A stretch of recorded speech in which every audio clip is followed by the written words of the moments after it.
Go ahead. Go, Walt. Please. Okay, great. Hi, everybody. Thank you so much for being here, and thank you so much for taking the time to hear. I'm very interested to hear your questions as well. So I'll give my 3-minute opening in saying this. This whole thing has really been born from the fact that we have experienced exponential increase. I will say from the Metro Chamber standpoint, we worked diligently with the city of Sacramento in 2019, 2020. We were huge advocates for the comprehensive housing plan, or the comprehensive siting plan. And there were a lot of promises about what this was going to look like, how they were going to actually create additional shelter. And what we found, right, particularly from city staff, is that they were having an extremely difficult time trying to get shelter put in any neighborhood anywhere due to NIMBY behaviors. And so therefore, the city of Sacramento really wanted a tool so that the city manager and staff have the ability to actually create shelter locations. And then once they do, they can enforce acceptable behaviors.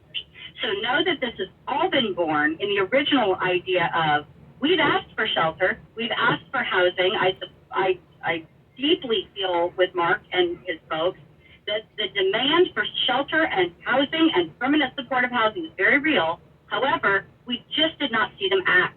There was a lot of promises, there were a lot of press conferences, but then to get a comprehensive siting plan that wasn't even vetted and none of it came to fruition really created a awareness that we're going to have to mandate that shelter is created or it's not going to happen. Yes, enforcement. Yes, business wants enforcement. Yes, they want all of those things. But you have to create shelter and places for people to go.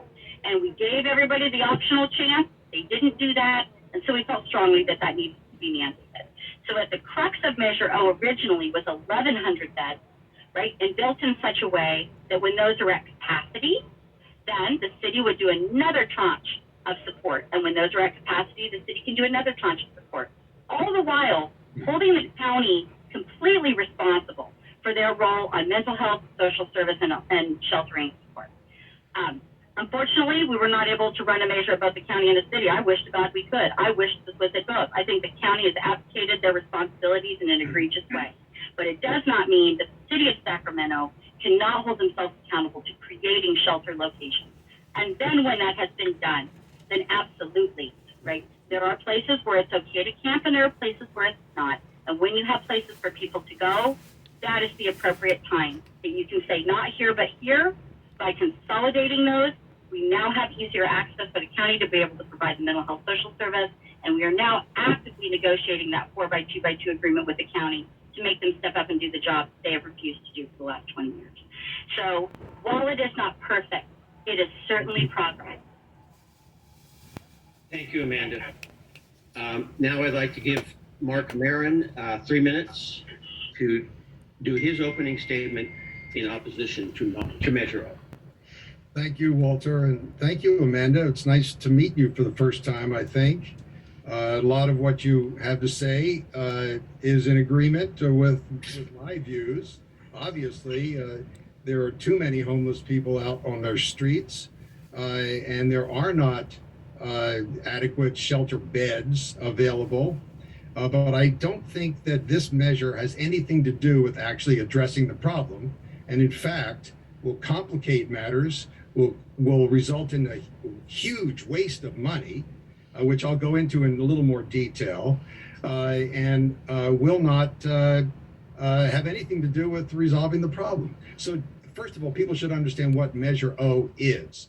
It says, okay, any encampment of 4 people or more who are unrelated can be given notice that they have to leave and take one of a couple alternatives. One is a 70 square foot space somewhere undefined, not a shelter, not a bed, or they can take 100 square feet someplace also not specified where. And again, it's not a shelter and it's not a bed, and it has to be vacated during the daylight hours. Now, the third alternative relates to people who have vehicles, and it's essentially a safe parking space.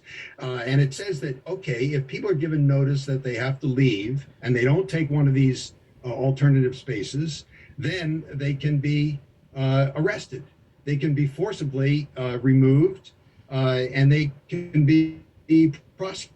executed. So if you think about it, what is actually going to happen? If you know anything about homeless people, they're not idiots. They're given a 14-day notice so that to move from where they are. All they have to do is move 5 feet one direction or another, and they thwart the whole concept. So it's not going to work. And if in fact people do move, they're just going to come back to where they are. So the alternatives are not attractive. 70 square feet is less than the space that's now afforded in these very compact, safe grounds that the city created at Miller Park, for instance. Those tents are 10 feet square. So there's no place for bicycles or equipment. The alternatives are not going to work.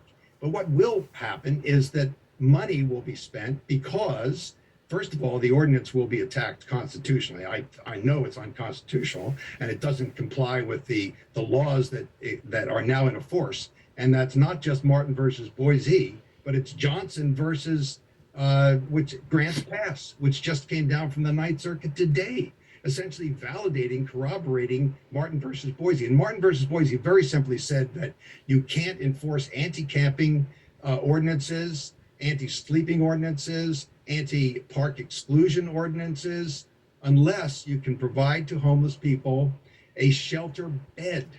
And these ordinances, this ordinance that is being proposed does not have anything to do with beds. So you're going to have at the front, you're going to have challenges to the constitutionality, the legality of Measure O. And on the backside, what you're going to have is more litigation and more expense as people refuse to move, and then they're sued. That's the kicker in this. Any private person who's offended by the presence of homeless people in his or her neighborhood can sue the city to enforce it and collect attorneys' fees and costs. And the city has a maximum liability of $5 million. Thank you, Mark. We're going to have to stop you there. Okay. And did I run out of time? Because I don't see the time. Can you see the sign? No, it's not on my screen. Sorry. Oh, okay. But okay, I'll stop. Okay, we need it on your I have screen. Charlene Cones saying stop. Okay, fine. We need it on your screen for you. Okay, All right. got it. Thank you, Mark. I'd like to move on now to a list of questions, and because they may sound a little duplicative of your opening statements, Amanda and Mark, but they also will give you a chance, I believe, looking at them, to perhaps elaborate on some of the points you've already raised. So you'll have 1 minute each to address the questions, and I'm going to alternate, starting with one of you gets to answer the first question, then another person starts to answer the second question, okay? So I'd like to start with Mark. We'll start with the first question, which is, the measure sounds like it could jumpstart action and move people off the streets. Does it create new temporary shelter and secure camping locations? You have 1 minute. If it moves people off the street, it's going to be very temporary because people will be moved and then return. They have more space now on the street than is provided as an alternative. And these alternative shelter spaces are not beds. That means they don't comply with the constitutional requirements, and this ordinance will be held up in court because of that fact alone. So it doesn't jumpstart anything. In fact, it misallocates funds so that those monies will be used to defend the ordinance and to defend the actions that are brought by persons who are offended by homeless people in their neighborhoods, and will not have any effect at all on providing shelter for homeless people. Thank you, Mark. Amanda, you have 1 minute to respond. Thank you. Well, we disagree on that. I mean, I think we believe that we are in very strong legal standing. So, you know, right, a lot of this policy was built on the work done by the LA Alliance. They now have moved that through, and of course, right, with a decision like Boise, there are going to be challenges. But just because there are going to be challenges doesn't mean that we need to not move forward with smart policy. So we know that this is well-vetted policy. We know this is done by state experts who worked hand in hand with Karen Larson at the Steinberg Institute to create good policy. It absolutely does create new shelter space. It is the only thing that is on the ballot that actually does require require additional space. And the language has been built in such a way that the city has the latitude to do as they'd like. So if there are hotel rooms, if there is project room key, if there is permanent supportive housing, all of those are available. It simply begins at the lowest entry, the lowest barrier type of housing. So we've also heard from those in the homeless community that they would like what is happening at Miller Park, that they would like a safe place that they know that they can be, and this does that. Thank you, Amanda. For the second question, I'd actually like to start with you, Amanda. It'll be your turn. And here is the question. Is there a difference between emergency shelter spaces, shelters, and temporary housing?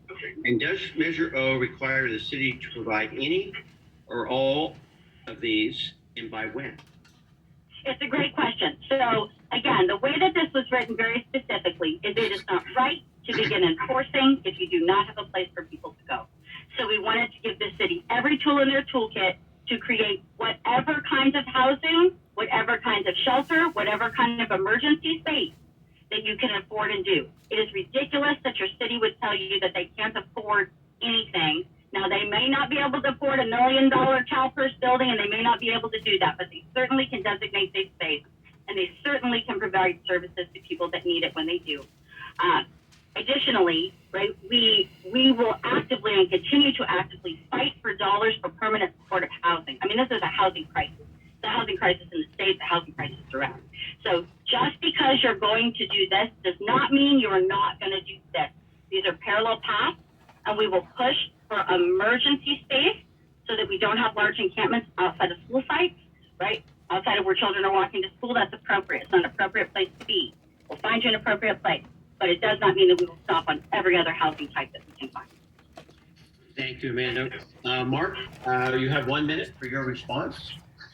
Yes, different terms are used to describe what could be required if you're going to enforce any anti-camping ordinance, is that there be shelter beds provided or available.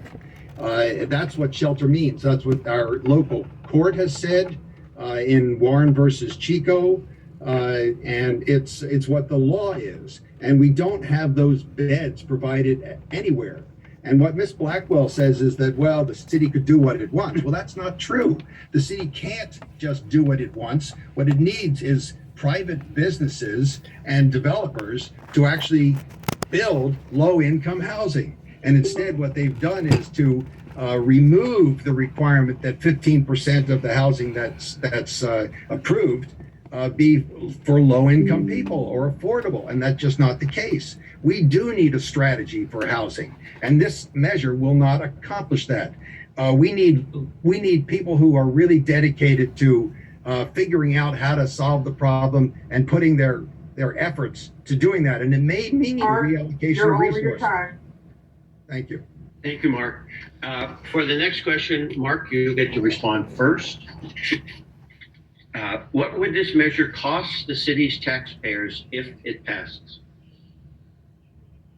Well, the city has negotiated with the business owners and the property owners who originally wrote Measure O to limit their own liability to $5 million. That's $5 million that they get to pay out to the people who sue the city because they're not doing anything. But it doesn't cap the amount that the city is going to have to pay in trying to defend this ordinance in the first place. And I would predict that the first thing that's going to happen is that there will be a lawsuit to enjoin the enforcement of this unconstitutional ordinance, and that will cost the city millions of dollars. So that money could better be spent on housing. Thank you, Mark. Amanda. Again, so the way that we constructed this is to give the city the flexibility to do what they need to do, that the subject matter experts can do what they need to do, but it did not create additional burden on the city that they couldn't afford. We do know that the city of Sacramento is already going to be in the red from a pension debt standpoint. We know that there are only 3 ways they make money, right? They get grants, they get property tax, they get sales tax, and it's just real.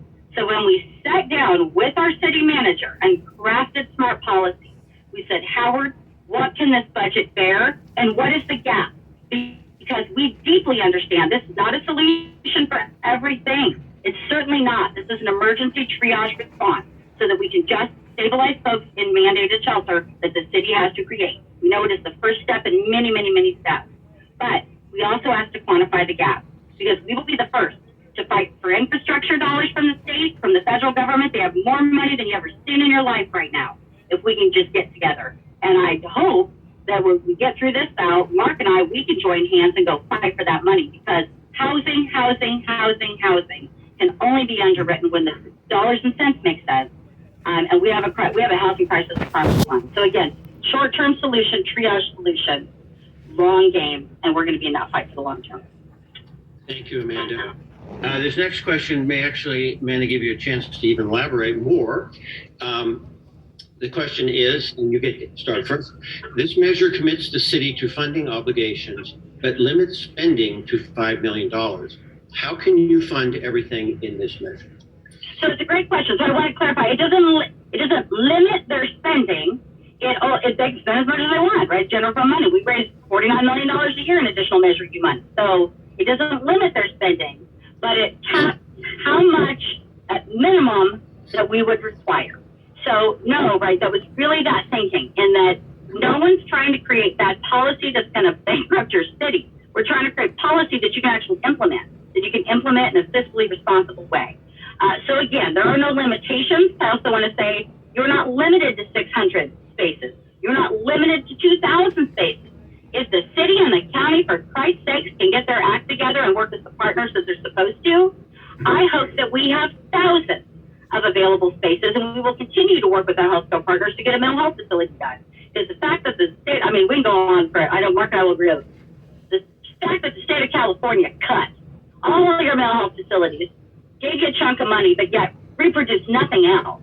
There is really nowhere for people to be treated that are experiencing, mental health. So it's going to take millions of dollars to get through this. This is going to be a long, long battle. This is just the first critical step. Thank you, Amanda. You have 1 minute to respond to the question. Well, it's true that there's no upper limit on what the city could voluntarily spend. But I'm telling you, if they actually try to enforce this ordinance, the first thing they're going to do is double or triple the amount of law enforcement officers they employ, because these are the ones who have got to deal with the situation, which is moving homeless people off of wherever they are and moving them again where they relocate, because they're sure as hell not going to go to these 70 square foot spaces. And then you have all the additional cost of trying to figure out who's related and who isn't related. The unintended consequences are that all the money that could be spent for housing is going to be devoted to law enforcement. Thank you, Mark. The next question, Mark, you will get to answer first. The measure requires identifying a minimum number of shelter spaces based on the estimated number of homeless persons. What numbers are we talking about? Well, thank you. The estimated number of homeless people in Sacramento is about 5,000. We know that's such an undercount that it's ridiculous. But the number of spaces that has to be provided is only 20% of that number. So I think we're talking about some 600 spaces or so. And those spaces, I just have to emphasize, they are spaces. They are demarcated squares somewhere in remote parking lots or fields. We have no idea, but there are no requirements for water or trash pickup or places to store your belongings. And in fact, what's going to happen is that we're going to spend a lot of money trying to inventory belongings for people who do move and storing those belongings. Thank you, Mark. Amanda, you have 1 minute. Well, would you mind asking the question? I have the girl in my car. I'll read. Here it is. The measure requires identifying a minimum number of shelter spaces based on the estimated number of homeless persons. What numbers are we talking about?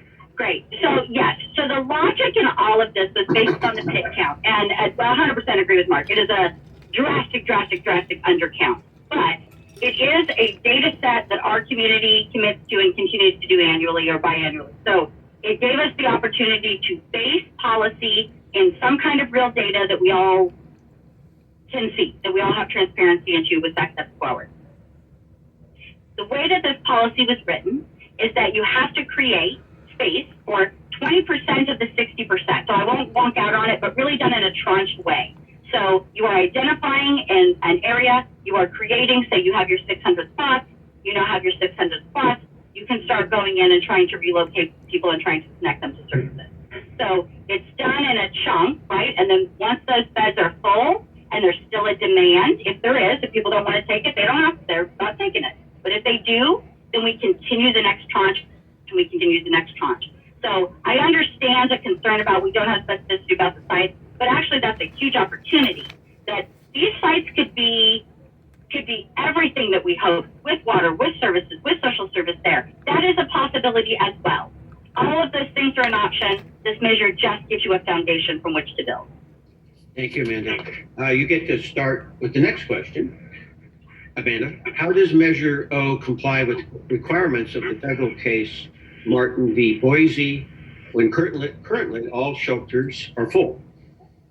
Right. So again, that is why mandating new capacity is a critical crux of this measure. This is not an enforcement measure only. And in all the candor, right? You pulled that, you could have run it. You could have run something in the city that was enforcement only, run it in county enforcement only. That's wrong. It is wrong to move to enforcement when you have not offered people a place to go. So the base of this measure is to require that the city actually move on designating safe space, and then, right, you can start to move forward with all of the other parts and all of the other components. I think it's critically important that we know that we're basing in that, and it scales up as there is need, it scales down as there is need, and our hope is that we are not creating a huge infrastructure to support emergency homelessness. We're simply triaging and stabilizing, getting our schools cleaned up, getting our sidewalks back in use, getting business back going so that we've got income into the city. And then we continue to fight the fight for permanent supportive housing. Doing this does not end that. It is only one piece. Thank you. Mark, you have 1 minute for your response. Yes, Martin versus Boise requires, as a precondition to enforcing ordinances that criminalize homeless people, and including the shelter, the anti-camping ordinance, and this Measure O, unless shelter beds are provided and available. Now, although Ms. Blackwood talks about shelter beds, the ordinance only requires shelter space. That is 70 square foot or 100 square foot spaces. These are not beds. They don't have any of the amenities that one would require and be provided in a shelter. So they do not comply with Martin versus Boise. Thank you, Mark. The next question is will be for Mark again. Can homeless people be removed from places where they obstruct others or interfere with use of public spaces? There are criminal laws that can be used that apply in some instances. And if people are blocking a public way, yes, they can be moved. They're going to be moved on some kind of trespass statute or some other statute, but it'll be a criminal statute, not just because you don't like their presence. They have to actually be engaged in some kind of criminal activity or some kind of activity that violates the rights of others. And merely being homeless in a public place is not a violation of anybody else's rights. Thank you, Mark. Amanda, do you respond? Yes. So it's going to come down to a belief that there are some areas, physical areas, that it's okay to be in. There are others that are not. I'll let you know. My husband is a school teacher. He has been teaching in South Sac for the last 20 years. He teaches middle school. These are young women, and they are currently walking through a massive encampment. They're being solicited. There's methamphetamine sales. There are open air drug sales, and they're having to take weapons out of young girls' backpacks because their parents are sending them with knives to school so that they can walk safe. Okay, that's illogical. That is not okay, right? There are areas that are safe and there are areas that are not. So what we expect in the implementation of Measure O is that is done with integrity and that is done appropriately. There are certain areas around schools, around churches, around business districts. It's not an appropriate place. And it is okay to say, this is not an appropriate place, but this is. And that is simply what we are saying. These areas, we're going to focus on safety. We're going to focus on kids. We're going to focus on keeping it clean and safe. We're going to get our convention business back, and we're going to save our downtown. But here's a place that you can go, and that is an appropriate location. Thank you, Amanda. We have time for one more question before you do your closing statements. And that question, Amanda, you get to address first. The question is, the measure enables residents to claim harm by illegal camping to file legal complaints against the city. Will this cost city taxpayers?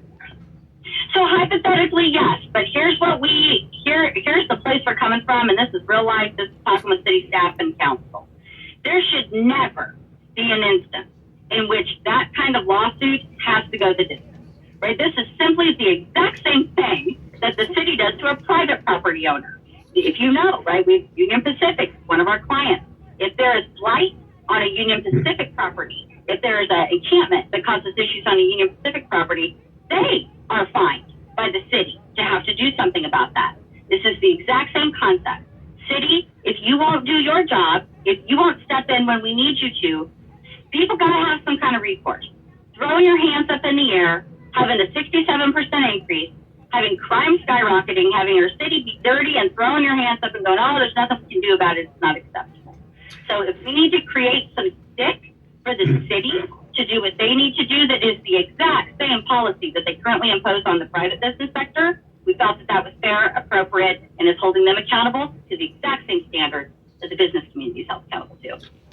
Thank you, Amanda. Mark, you have 1 minute for your response. Well, first